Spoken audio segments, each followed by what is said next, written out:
Hello, welcome to 15-Minute Math. So we are going to keep rolling on our derivative path here. We've been introducing the various rules for taking derivatives. We've gone over the power rule, the product rule, the quotient rule, and now it's time for the chain rule. And so let's keep in mind kind of what we're trying to do here. In this part of the calculus course, really what we're doing is we're just learning to take derivatives of as many functions as possible. And something you might have learned in your Algebra 2 days or maybe your pre-calculus days is there's essentially 5 ways we can combine functions. We can add them together, we can subtract them from each other, we can multiply functions, we can divide functions. And those are all taken care of with the power rules, product rule, quotient rule, and the fact that the derivative of a sum is the sum of the derivatives. You know, you can do derivatives term-wise, for example, in polynomials. So the 4 kind of arithmetic operations are taken care of. What we haven't taken care of is composition of functions. We don't have a rule for when we have 2 functions composed together. And just to refresh your memory, say we had f of x equals x plus 3 and g of x was x squared minus 4x. If I wanted to compose those 2 functions, it would look something like this. I would say, okay, well, we'll take f of g of x, or some people represent that as like f and then a circle and then g to represent composition, like so. I like the top notation better, so that's what you'll be seeing in this video, but some people might have seen this Fogg or Goff notation. I just typically don't use that as much. I think it's a little bit more enlightening to use this notation here because it kind of tells you what you're supposed to do. You're supposed to stick the g function inside the f function. So what I usually do, and actually now that I'm thinking about this, I really want to do it the other way around.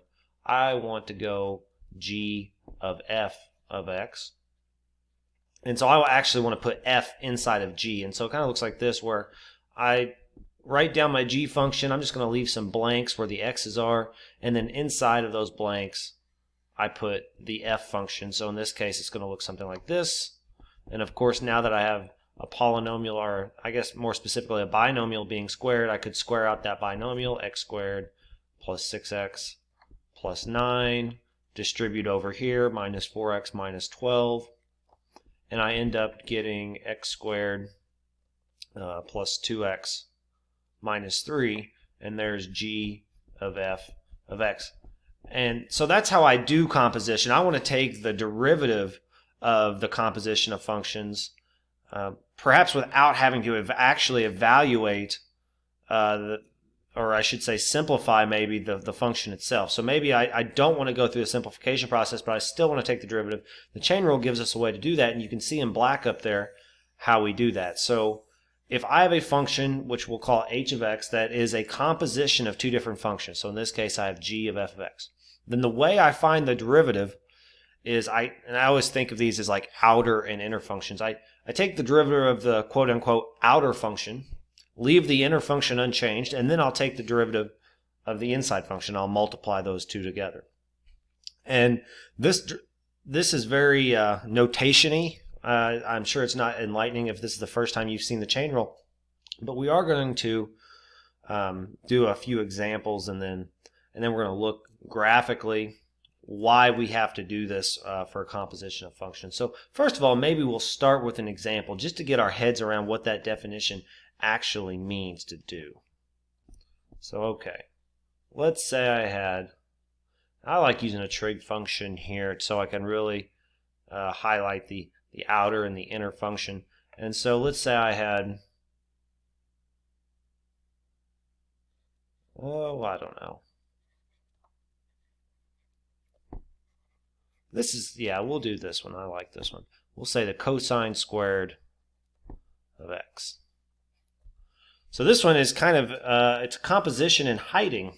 So what I should mention is, remember when we write this function like this, what we could have also wrote was this, the cosine of x squared. And so it's important to be able to realize kind of what our outer and inner functions is. So the 2 functions in question here, and I'm going to try to write it the way I did in the definition. So G would be x squared, f would be cosine x,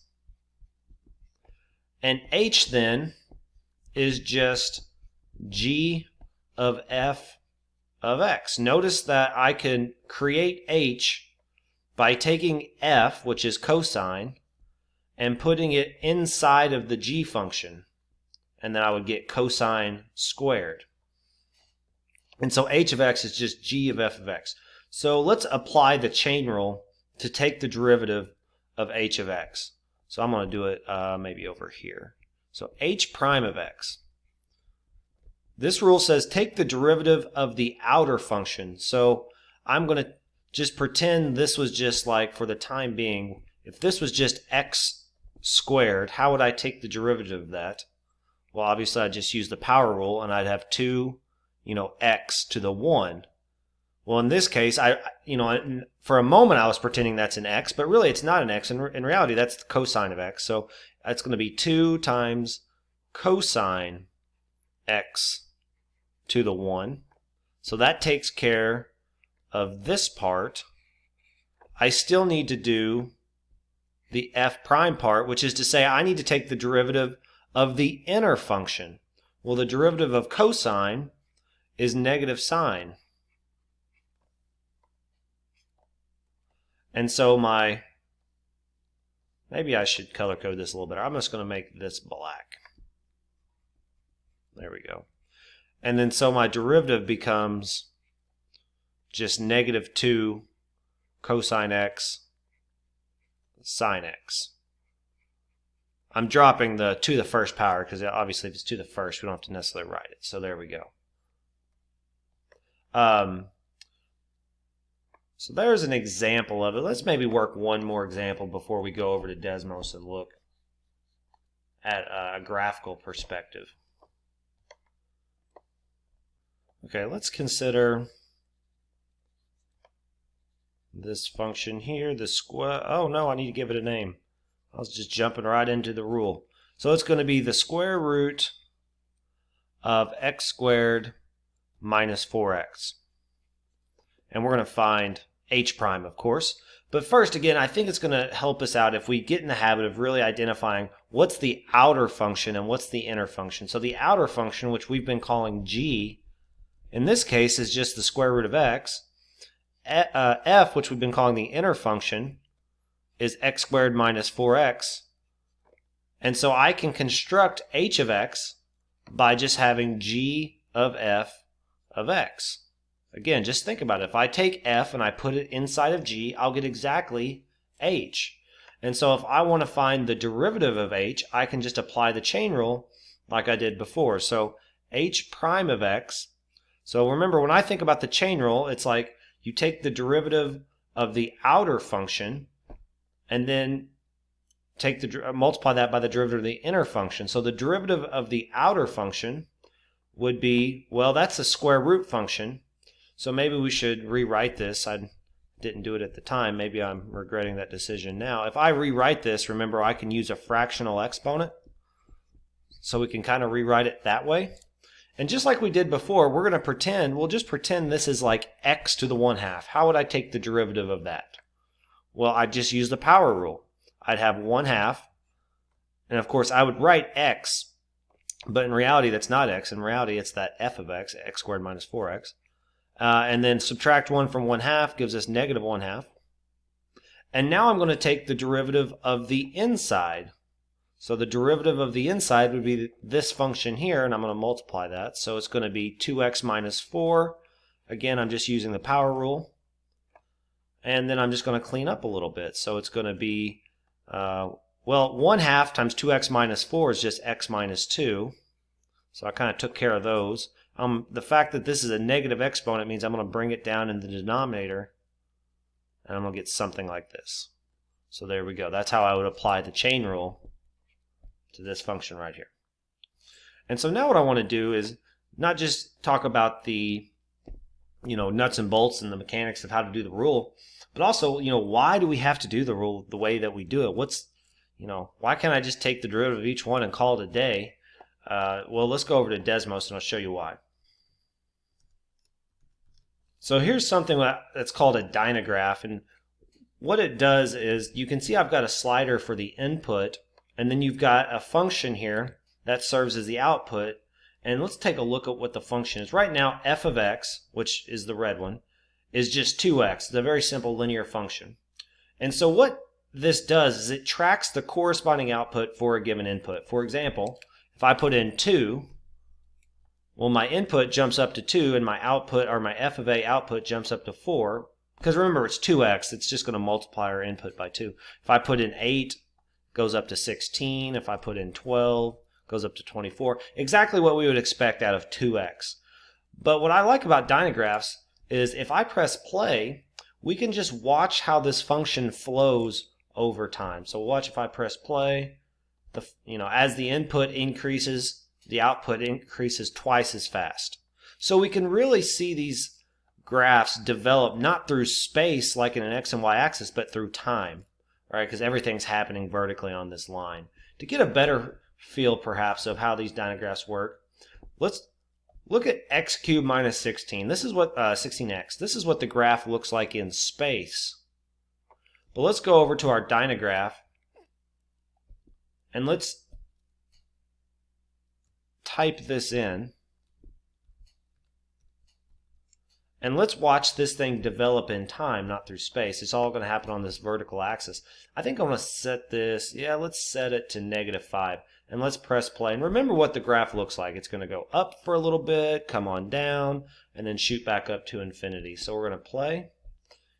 It goes up, comes down, and then shoots back up to infinity. So we can see this graph kind of play out. But again, you don't have to have an x and y axis. It all happens kind of in one dimension. And so I like it because you can see how the function's changing. If it's going up, it's got a positive rate of change. If it's going down, it's got a negative rate of change. We can really see rates of change happen in real time on these dynagraphs. So I like them. And I think this is maybe the best way to visualize why the chain rule is necessary.